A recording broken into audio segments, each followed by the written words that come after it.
Habang po nagbabaybay kami sa loob ng Macapagal Boulevard, ay napagkatuwaan ko po magkuha ng video. Kaya ito naman po ang nakunan ko. Akalain niyo po napakalaki ng improvement. Ang dami na palang mga malalaking building dyan. At heto nga, nakita ko rin sa wakas. Dahil noon, lagi lang sa Saudi ang aking mga video. Ngayon, dito naman po sa Manila. So, ito ngayon, habang nagbabaybay kami ng loob ng Macapagal Road, ito po yung matunghayan ninyo. Ayan po, tingnan nyo po kung gaano kaganda.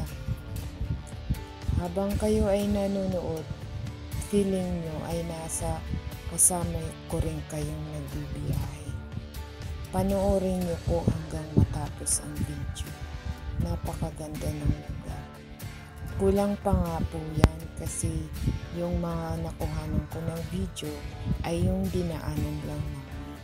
Pero kung iikutin mo talaga ang loob ng Isyana, marami pa pong malalaking building. Yan po. Ayan, ngayon nasa Mall of Asia na po tayo. Ayan po, habang binabaybay ang Mall of Asia, ay nakita ko rin ng napakarami pa palang mga building.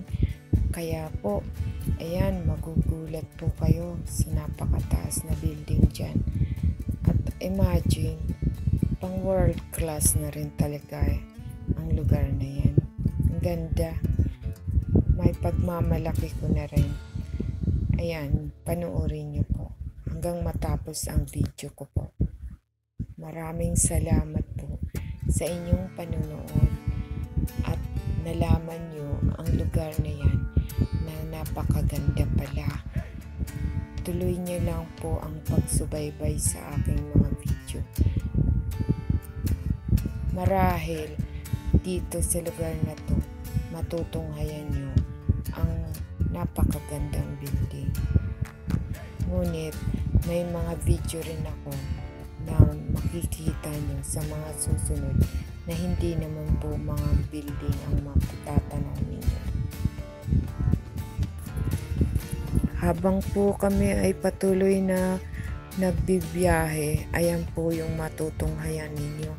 Medyo mahaba-haba po yung naging pag-travel namin. So, ito po yung matunghayan nyo. Good thing, wala po siyang traffic.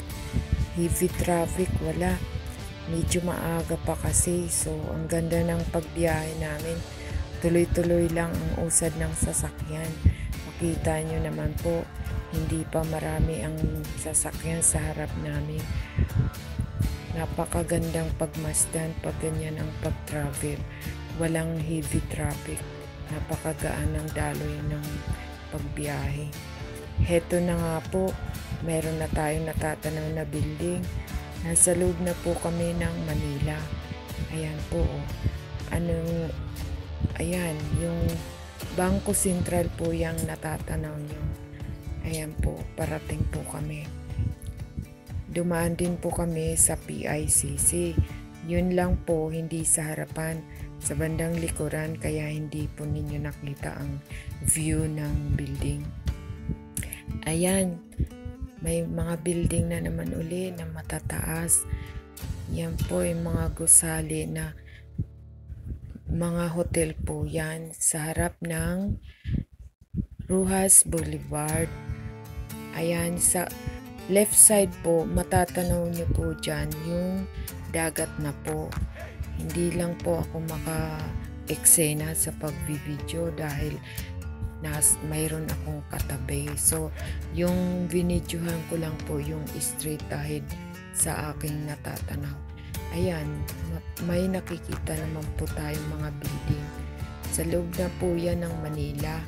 So, unti-unti na po makikita yung iba pang mga building sa loob ng Manila. At maganda rin po ang pagbiyahe namin dahil walang traffic. At dito na nga po, pinutol ko na po dito ang aking